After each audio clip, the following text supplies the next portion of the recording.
दोस्तों, आज की कहानी में हम देखेंगे कि एक अनजान वायरस फैलने की वजह से धरती पर मौजूद सभी इंसान मारे जाते हैं, लेकिन कहीं से एक आदमी अभी भी जिंदा बचा है जो पिछले 2 सालों से किसी और जिंदा इंसान को ढूंढने के लिए इधर उधर भटक रहा है। लेकिन फिर एक दिन उसे एक औरत मिलती है जो उसे बताती है कि पृथ्वी पर सिर्फ हम दोनों ही जिंदा बचे हैं और अब हम दोनों को ही मिलकर बच्चे पैदा करने हैं और धरती पर जनसंख्या को आगे बढ़ाना है। तो कहानी शुरू होती है और हमें बताया जाता है कि एक अनजान वायरस की वजह से धरती पर मौजूद सभी इंसान मारे गए, लेकिन एक आदमी अभी भी जिंदा बचा है जिसका नाम फिलिप है। अब बेचारा फिलिप अकेला ही काफी सालों से इधर उधर भटक रहा है ताकि उसे कोई जिंदा इंसान मिल जाए, लेकिन उसे कोई नहीं मिलता, जिससे वह बहुत परेशान हो जाता है और वापस अपने होम टाउन आ जाता है। जिस बीच उसे एक साइन बोर्ड दिखता है तो वह उस पर लिख देता है कि एक इंसान अभी भी जिंदा है। आगे वो अपने घर पहुंचता है और सोचता है कि मैं इस घटिया घर में क्यों रहूं, जबकि मेरे टाउन में बहुत बड़े बड़े रईसों के घर हैं। जिसके बाद वो टाउन के सबसे अमीर आदमी के घर पर रहने के लिए चला जाता है, जिसमें वो बड़े बड़े म्यूजियम से चुराई हुई पेंटिंग्स को टांग देता है जिन सबकी कीमत अरबों डॉलर्स में थी। लेकिन जब फिलिप का इससे भी मन नहीं भरा तो वो वहाँ पर इजिप्ट की मम्मी का ताबूत उठा लाया और एक डायनासोर का सर भी उठा लाया जिसको वो अपनी डाइनिंग टेबल पर सजाता है।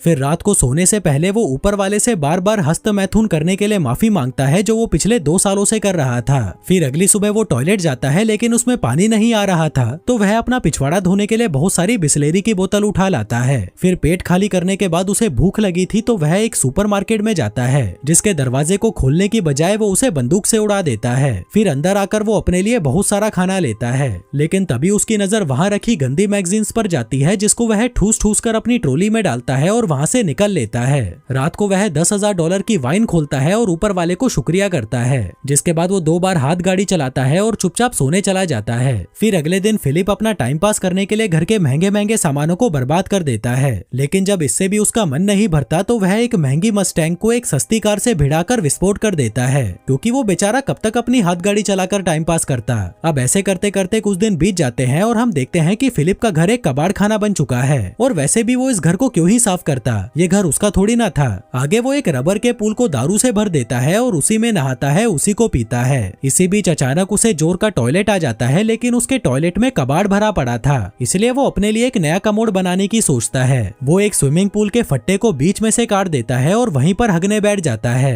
फिर हगने के बाद वो एक बार में जाता है और वहाँ पर रखे हुए खिलौनों से पूछता है कि क्या तुम लोग थोड़ी दारू पीना चाहोगे, लेकिन जब वो खिलौने उसे कोई जवाब नहीं देते तो वह खुद ही पूरी बोतल दारू की पीकर वहाँ पर बेहोश हो जाता है। थोड़ी देर बाद जब उसे होश आता है तो वह एक खिलौने को अपने साथ कार में लेकर एक लड़की के पुतले के पास जाता है और उससे बातें करने लगता है। कहता है कि मैं बहुत दिनों से तुम्हें नोटिस कर रहा हूँ, लेकिन मुझमें इतनी हिम्मत नहीं थी कि मैं तुम्हें अपनी दिल की बात बता सकूं। जो कहकर वो उसे किस करने लगता है कि तभी उस पुतले का हाथ टूट जाता है, जिसे देखकर फिलिप उदास हो जाता है और अगले दिन एक पहाड़ी पर जाकर वहाँ पर RIP फिलिप लिख देता है। जिसके बाद वो अपनी कार में बैठता है और उसे फुल स्पीड से पहाड़ी से क्रैश करवाने के लिए आगे बढ़ता है, लेकिन इससे पहले कि वो अपनी जान देता उसे वहाँ कुछ अजीब सी चीज दिखाई देती है। वो जल्दी से अपनी कार रोकता है और देखता है कि पहाड़ के पीछे से धुआं निकल रहा है, जिसका मतलब था कि कोई इंसान अभी भी जिंदा बचा है, इसलिए वो जल्दी से उस धुएं की तरफ आगे बढ़ता है। फिर उस जगह पर पहुंचकर उसे एक कैंप लगा हुआ दिखाई देता है, जिसके साथ ही वहाँ पर एक लड़की की ब्रा भी टंगी हुई थी, जिसे देखकर वह खुश हो जाता है और उस ब्रा को सूंघने लगता है। जिसके बाद वो वहीं पर बेहोश हो जाता है। थोड़ी देर बाद जब उसे होश आता है तो वह खुद को एक खूबसूरत लड़की की गोद में लेटा हुआ पाता है, जो उसे कहती है कि मुझे तो यकीन ही नहीं हो रहा कि तुमने मुझे ढूंढ लिया, जो कहकर वो उसे किस करने लगती है। पर तभी फिर से उसकी आंख खुलती है और वह देखता है कि एक लड़की उसे CPR दे रही थी और वो दिखने में बिल्कुल भी खूबसूरत नहीं थी, इसलिए वह उससे डरकर दूर हट जाता है। वो उससे पूछता है कि वो खूबसूरत लड़की कहाँ गई, जिस पर वो लड़की, जिसका नाम कैरल होता है, कहती है कि तुम बेहोश हो गए थे और तुमने अपने कच्छे में सुसु भी कर दिया था, इसलिए मैं तुम्हें CPR दे रही थी। फिलिप कहता है कि मैंने सुसु नहीं किया, ये पहले से ही गीला था, जो कहते हुए वो उसकी तरफ बढ़ने लगता है, जिससे घबराकर कैरल अपनी बंदूक निकाल लेती है।